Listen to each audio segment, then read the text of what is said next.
The shrill ring of my phone sliced through the fog of my graduation day hangover. The screen glowed with a single loaded word. Dad.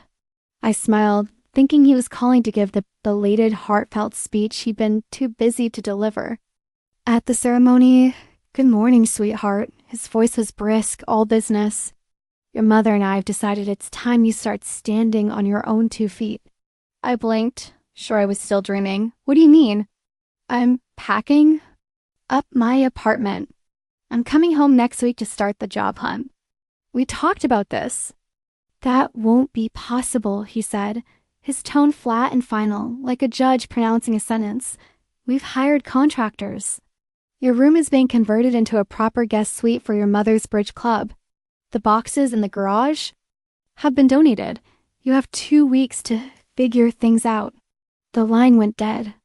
I sat there, the phone still pressed to my ear, the silence in my tiny college apartment suddenly deafening.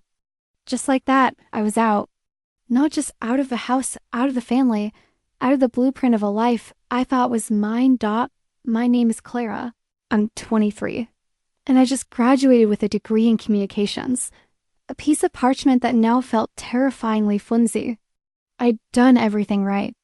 I worked 2 part-time jobs through college. Took out loans I'm already sweating to pay back. Never caused trouble. Never complained about the emotional distance that felt as wide as the Grand Canyon.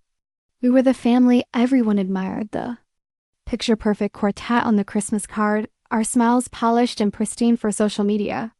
My father, the successful architect.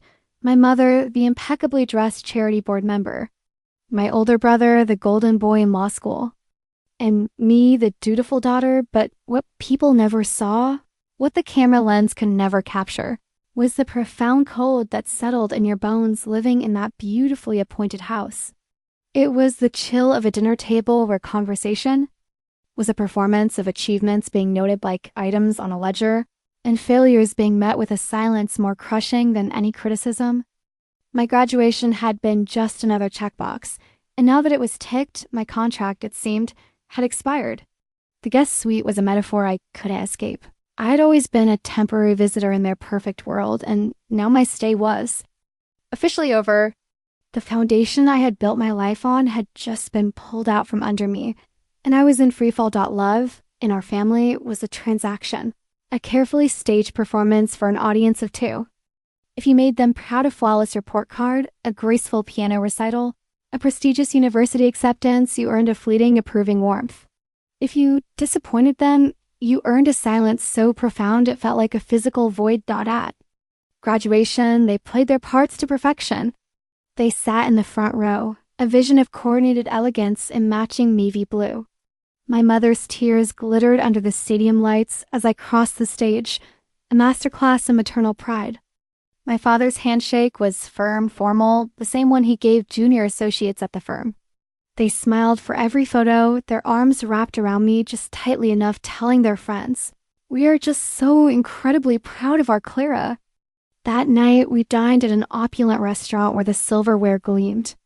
My mother raised her glass of champagne and toasted, her voice ringing with conviction, "To our future CEO." The bubbles went straight to my head, and for a dizzying moment, I believed the fiction we were creating. I thought, this is it, the milestone they've been waiting for. Maybe this diploma is the key that will finally unlock the door to a real, unconditional love. Maybe this was our long-awaited turning point, the illusion shattered with the dawn. The call came the next morning, my head still throbbing gently from the champagne, and hoped out my mother's voice was clipped, efficient. "We've talked, Clara. You're an adult now. It's time you start paying your own way." Of course, I agreed readily, relief washing over me.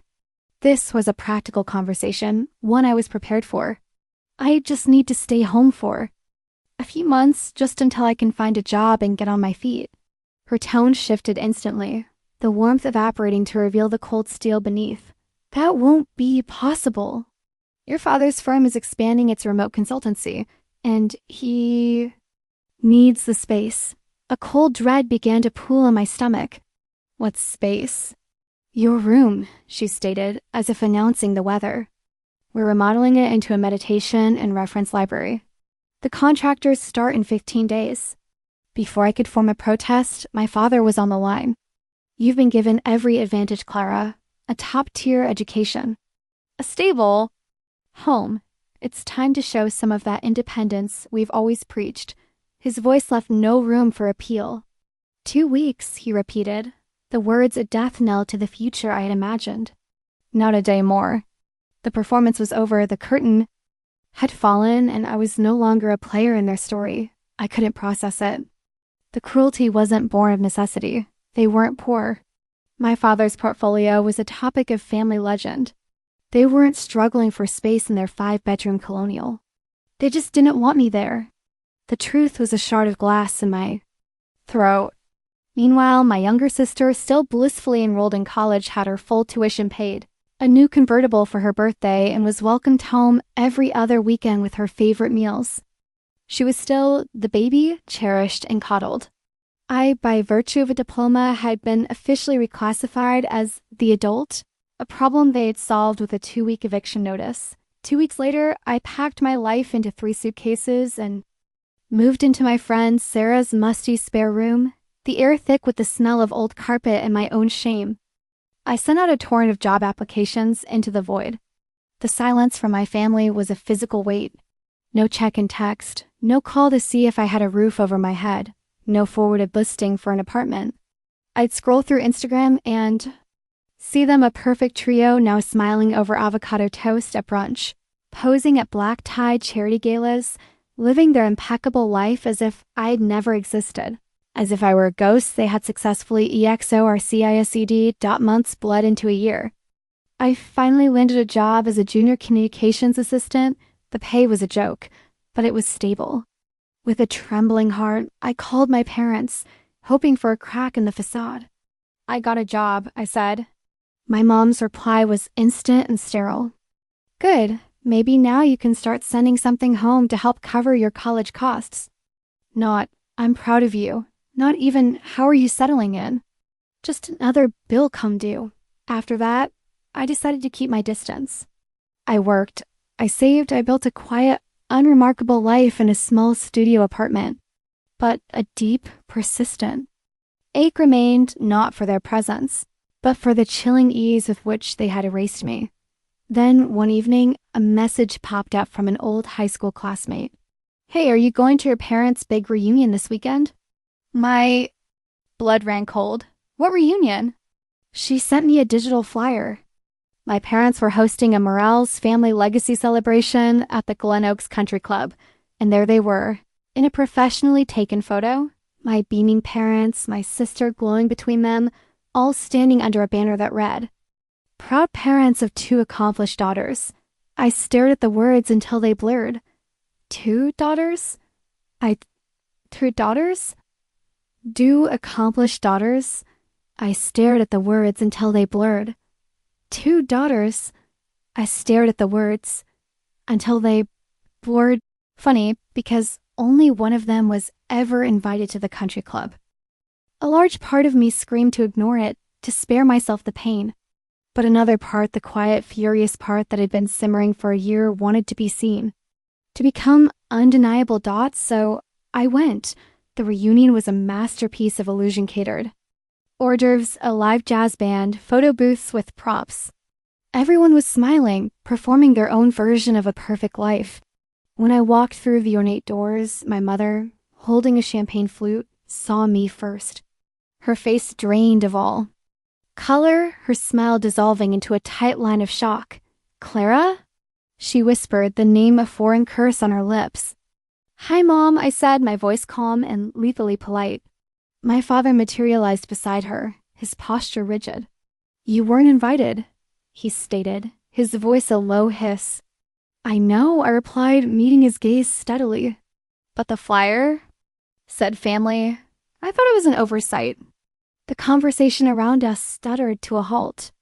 Relatives I hadn't seen in years glanced over, their curiosity piqued by the tension. My Aunt Laura broke the standoff first, sweeping over, to pull me into a tight, gardenia-scented hug. Clara, my goodness, it's been so long, she exclaimed, loudly enough for the growing audience to hear. Your parents said you were working abroad. I offered a sweet, composed smile. No, Aunt Laura, not abroad, just working. I live right here in the city. The silence that followed was more deafening than any music. The carefully constructed stage of my parents' perfect world began to splinter right there on the country club's polished floor. My sister, unable to meet my gaze, studied her shoes. With intense fascination, my father cleared his throat, muttering something about a regrettable miscommunication in the guest list, but the flimsy excuse hung in the air, transparent and pathetic. It was too late. The whispers had already started, rippling through the crowd of aunts, uncles, and family friends. My mother, her smile a strained grimace, placed a firm hand on my arm to steer me toward the exit, but I stood my ground, a rooted, unyielding fact in their fictional narrative. I didn't raise my voice. I didn't cry. I simply looked at them, really looked at them, and said, my voice low but carrying in the hushed space, "You can rewrite me out of your story, but you can't erase the truth." Then I turned and walked out, the weight of their stunned silence at my back, feeling more like a victory than any graduation applause ever had. That night, my phone erupted with notifications. Messages from relatives flooded in. Some were apologies wrapped in confusion.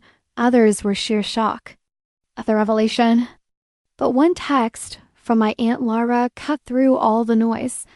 "They're not angry, Clara. They're embarrassed. Because you grew without them, and you didn't need their permission to do it." The truth of her words landed with the force of a final, liberating blow. That was the moment the last chain snapped. I realized with a stunning and serene clarity that I didn't need their approval anymore. I never had doubt. It's been 2 years since that night. I leveraged my low-paying job into a better one, and then an even better one after that. I now have a bright, sunlit apartment that is entirely my own, filled with the quiet peace of a life. Built on my own terms. My parents still post their perfectly curated photos online. A relentless stream of smiling vacations and elegant dinners, pretending everything is fine. I see them sometimes, and I simply scroll past. I let them have their illusion. Because their image might still look polished in the frame, but I'm the one who holds the brush now, and I no longer belong in that picture. They abandoned me after graduation, believing it would force me to break. But when I showed up at their reunion, standing tall in the ruins of their narrative, they couldn't believe the person I had become. They had cast me out, and in the vast, uncertain wilderness, I had discovered a strength they could never give me, and that they could now never take away.